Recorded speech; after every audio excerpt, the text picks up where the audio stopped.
স্বাদ এবং সাধ্যের মধ্যে সবটুকু সুখ যেন সবাই একসাথে কিনতে চায়। আর বুয়াদের প্যারার কথা কি বলবো, সেটা না হয় নাই বলি। আমরা যারা হেল্পিং হ্যান্ড দিয়ে কাজ করাই তারা বুঝতে পারবো। হেল্পিং হ্যান্ড একদিন আসলে অনেক সময় 3 দিন আসে না, এরকম একটা অবস্থা। আমার বাসায় টানা 10 দিন না আসার ফলে আমার খুবই কষ্ট হচ্ছিল কাজ করতে। তো সেই সময়ে হচ্ছে আমি ওয়াশিং মেশিনটা কিনে নিয়ে আসি। যদিও আমি যখন ইচ্ছে কিনতে পারতাম, বাট যেহেতু হেল্পিং হ্যান্ড সব সময়ই থাকে, সো আমার প্রয়োজন ছিল না। তো এক নাগারে যেহেতু উনি 10 দিন আসেনি, তো আমার কাপড়ের স্তূপ জমে গিয়েছে। তো সেজন্যই মূলত ওয়াশিং মেশিন আনা। আর আনার পরে ফার্স্ট লোডিংটা দেয়া হয়েছে, যখন যারা কাজ করে গিয়েছে তারা হচ্ছে ফার্স্ট লোডিংটা দিয়ে গিয়েছে। তো সেটাই এখন শেষ হবে, মাত্র 2 মিনিট বাকি আছে। আর এটা মূলত এলজির 16 কেজির যে মেশিনটা, সেটাই মূলত আমি নিয়েছি একটু বড় সাইজের, যাতে করে আমি অনেক কাপড় একসাথে ধুতে পারি। সেজন্য হচ্ছে এই মেশিনটা নেয়া। তো এই লোডিংটা শেষ হওয়ার পরেই হচ্ছে ফার্স্ট লোডিংয়ের কাপড়টা আমি এখন বের করব আপনাদের সাথে। আমার খুব খুশি লাগছিল, যেহেতু ঘরের একটা নতুন জিনিস কিনতে পেরেছি। আর যদিও এটা আমার দরকার ছিল না, কারণ এর পর দিন থেকেই আবার হচ্ছে হেল্পিং হ্যান্ড যিনি ছিলেন তিনি আসা শুরু করেছেন। তবে কাপড় কিন্তু ভালোই পরিষ্কার হয়েছে দেখতে পেলাম। তো আমার কাছে খুবই স্যাটিসফাইং লাগছিল। তো সব মিলিয়ে একটা জিনিস আসলে যখন কেনা হয় তখন সেটার মানে ভালো মন্দটা আসলে বোঝা যায়। তো এবার সেকেন্ড লোডিংটা আমি হচ্ছে দিয়ে দিব এর মধ্যে। আর কাপড়গুলো মোটামুটি আমার কাছে ভালোই পরিষ্কার মনে হয়েছে হাতে ধোয়ার থেকেও। তো এখন থেকে হেল্পিং হ্যান্ডের কাজ আসলে কমে গেল, কারণ হচ্ছে মেশিনে ওয়াশ করলে সময় এবং কাজ দুটোই কমে যায় অনেক।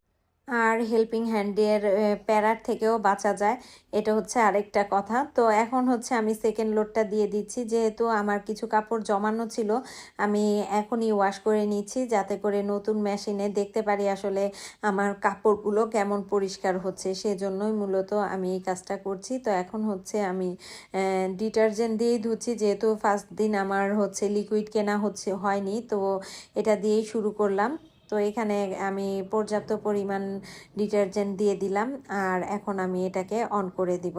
আর এই ওয়াশিং মেশিনগুলো আসলে একদমই সহজ চালানো, আর মোটামুটি সব ধরনের সব কাপড় চোপড়ই এতে ওয়াশ করা যায়।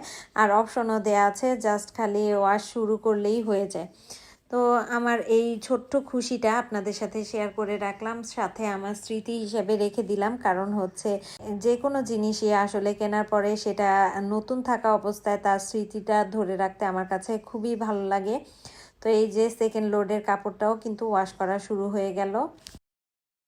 আর এইদিকে ওয়াশিং মেশিনের হচ্ছে যে পলি, সেটা আনবক্সিং করার পরে আমি এখানে রেখেছিলাম। আর এইদিকে আমাদের বিড়াল ইউকি হচ্ছে এর মধ্যে ঢুকে বসে আছে, আর এখানেই সে অনেক সময় বসেছিল। তাকে এখান থেকে বের করতে পারছিলাম না, তার পলিথিন খুবই পছন্দের, তাই সে এখানে বসেছিল অনেক সময় ধরে।